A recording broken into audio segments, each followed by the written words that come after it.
38% of cosigners end up paying some or all of a loan because the primary borrower fails.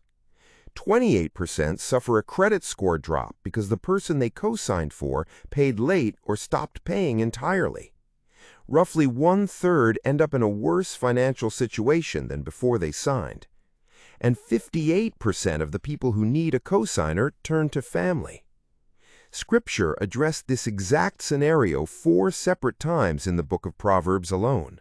4 passages, same topic, same warning, escalating urgency. When Solomon wrote about a financial topic 4 times, it was not repetition, it was emphasis, the equivalent of underlining the same sentence 4 times in red. By the end of this video, you will understand what those 4 passages say, why the biblical objection to cosigning is theological, not just practical, and the framework for responding when someone you love asks you to cosign. When you cosign a loan, you do not become a backup plan. You become equally responsible for the debt from day one. The lender can pursue you first without attempting to collect from the primary borrower. The debt appears on your credit report immediately. Every missed payment by the borrower is reported against your credit as if you made it. The private student loan market makes the scale visible. 92% of private undergraduate student loans have cosigners for the Education Data Initiative. The vast majority are parents. 25% of student loan cosigners were required to make payments on at least some of the debt. The mechanism that makes this financially dangerous is not the probability of default. It is the combination of 2 factors Proverbs identifies with precision. You have taken on full legal obligation for a debt you have no power to control. You did not spend the money. You cannot make the payments the borrower needs to make. You cannot govern their employment, their priorities, or their decisions, but you are legally responsible for all of it. That is the specific structure Proverbs warns against 4 times. Proverbs 6, 1-5. Wisdom literature, a Solomonic observation about how surety functions. The text opens not with a prohibition, but with a diagnosis.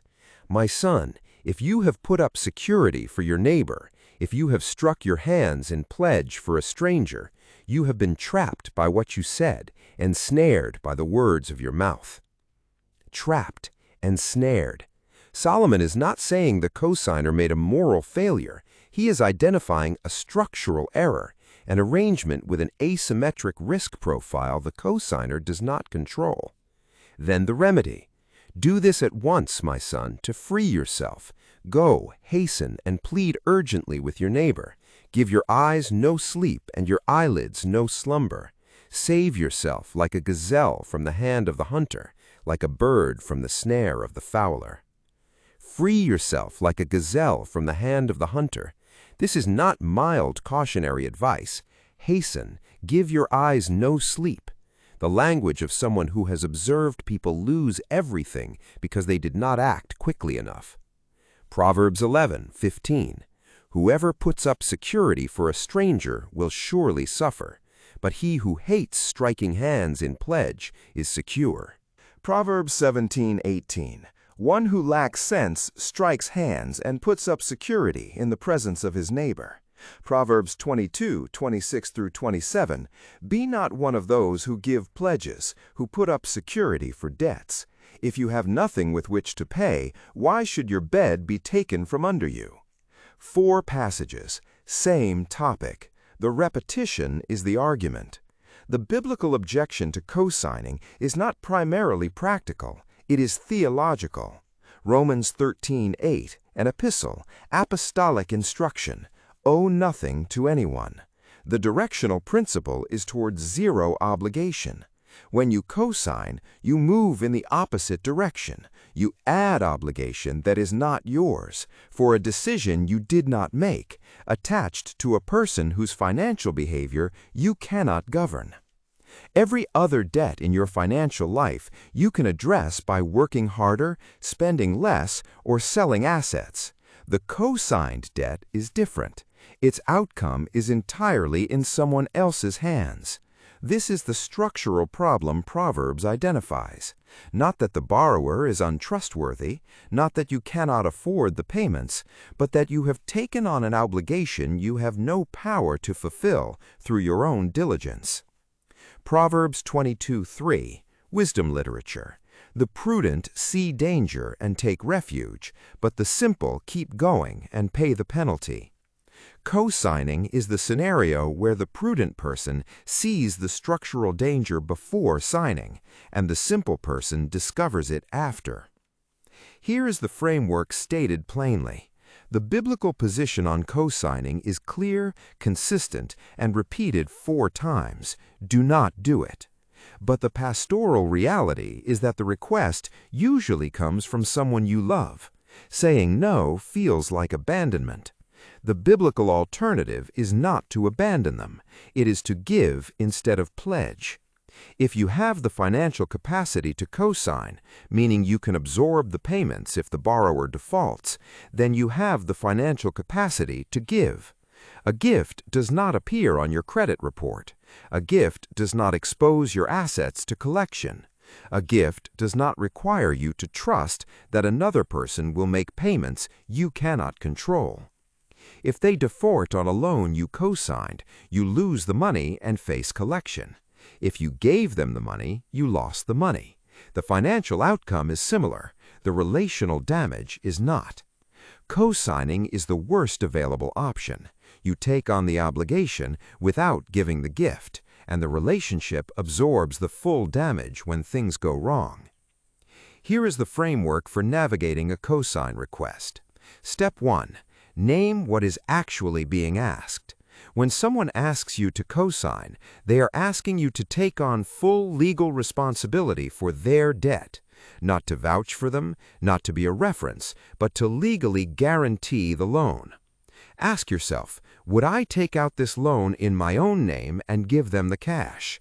If no, do not cosign it. Step 2. Evaluate the gift alternative. Calculate the maximum exposure, total loan amount plus interest. If you would give that amount as a gift to this person, give it. If you would not give it as a gift, you should not cosign it either. The willingness to gift is the honest test of the willingness to absorb the actual risk. Step 3. If you cannot give and cannot absorb the risk, say so clearly. Proverbs 6:1-5. Wisdom Literature. Faithful are the wounds of a friend. Saying no to a cosign request protects the relationship from the structural damage that financial obligation almost always creates. You are also telling the truth. The person who needs a cosigner to qualify has been told by the lending institution that they are not creditworthy. The institution with the most to lose made that judgment. Your signature does not change the underlying reality. Step 4. Offer what you actually can. Gift what you can. Help them find a smaller loan. Help them build their credit score using the EP16 framework.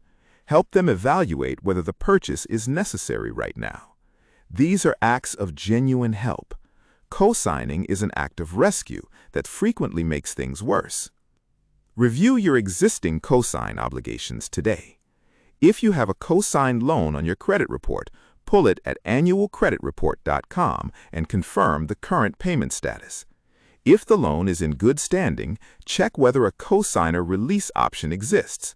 Many private student loan lenders offer cosigner release after a series of on-time payments by the primary borrower. If available, initiate the process today.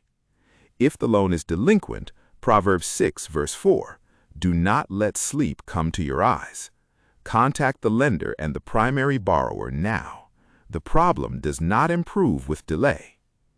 If you have not yet co-signed but are being asked to, work through the framework from this video before you sign anything. What is the total exposure? Would I give this as a gift? What happens to the relationship if they default? Is there an alternative? The 4 Proverbs passages are not opinion. They are 3,000 years of observed human experience on a specific financial structure that consistently damages the person who agrees to it. Free yourself like a gazelle, or better, do not enter the snare. Now that you understand the biblical framework on cosigning and the gift instead of pledge alternative, the next question is what happens when your household is already carrying consumer debt that is consuming the margin the EP20 system is trying to protect. The specific strategies for eliminating that debt in the right order, at the right pace, without disrupting the inheritance building framework, that is the next video. It is queued up right now.